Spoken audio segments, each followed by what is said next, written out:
భాగ్యనగరంలో వరలక్ష్మి వ్రత శోభ కనిపిస్తోంది. అమ్మవారి ఆలయాల్లో భక్తుల సందడి కనిపిస్తోంది.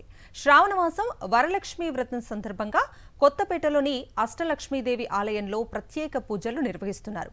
ఆలయ ప్రాంగణంలో వరలక్ష్మి వ్రతం కుంకుమార్చనలు నిర్వహిస్తున్నారు. ఈ విషయంపై పూర్తి డీటెయిల్స్ మా ప్రతినిధి సుస్మిత అందిస్తారు.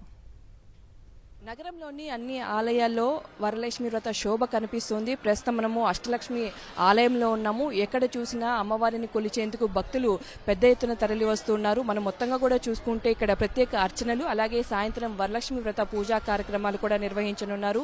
శ్రావణ మాసంలో వరలక్ష్మి అమ్మవారిని పూర్తిగా ఆరాధిస్తే వారికి సకల అష్టైశ్వర్యాలు కలుగుతాయని చాలా మంది భావిస్తూ ఉంటారు. సో ఈ శ్రావణ మాసం అంతా కూడా పూర్తిగా అమ్మవారిని దర్శించుకునేందుకు పెద్ద ఎత్తున భక్తులు వస్తూ ఉంటారు. శ్రావణ మాసం ఎంతో పవిత్ర మాసంగా కూడా భావిస్తూ ఉంటారు. ప్రతి శుక్రవారం నాడు కూడా ఇక్కడ ప్రత్యేక పూజలు నిర్వహిస్తూ ఉంటామని కూడా చెప్తూ ఉన్నారు. మనతో ప్రస్తుతం ఆలయ ప్రధాన పూజారి ఉన్నారు. అసలు మాట్లాడించే ప్రయత్నం చేద్దాం. సో ఇవాళ వరలక్ష్మి వ్రతం సకల అష్టైశ్వర్యాలు కలుగుతాయని కూడా చాలా మంది భావిస్తూ ఉంటారు. ఎలాంటి ఏర్పాట్లు చేశారు, ఎలాంటి పూజా కార్యక్రమం నిర్వహిస్తున్నారు? శ్రీ మహాలక్ష్మి అమ్మవారి యొక్క పరిపూర్ణమైనటువంటి అనుగ్రహాన్ని మనకు పుష్కలంగా లభింపజేసేది ఈ శ్రావణ మాసం. శ్రవణ నక్షత్రంలో చంద్రుడి యొక్క సంచారాన్ని బట్టి దీనికి శ్రావణ మాసము అని పేరు.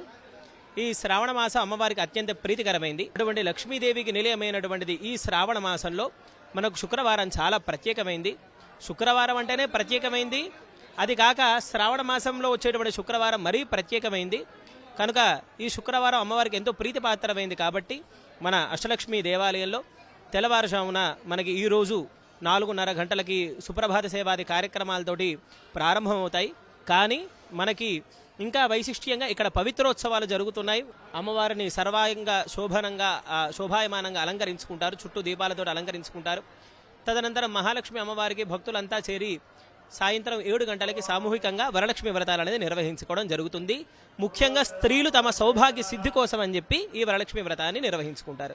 సో ఈ శుక్రవారం నాడు అమ్మవారిని దర్శించుకునే చాలా మంచి జరుగుతుంది. అలాగే దీర్ఘ సుమంగళిగా ఉండాలంటే మహిళలంతా కూడా ఈ పూజ నిర్వహిస్తూ ఉంటారు. సకల ఐశ్వర్యాలు కలుగుతాయని కూడా ఒకవైపు పూజారులు కూడా చెప్తూ ఉన్నారు.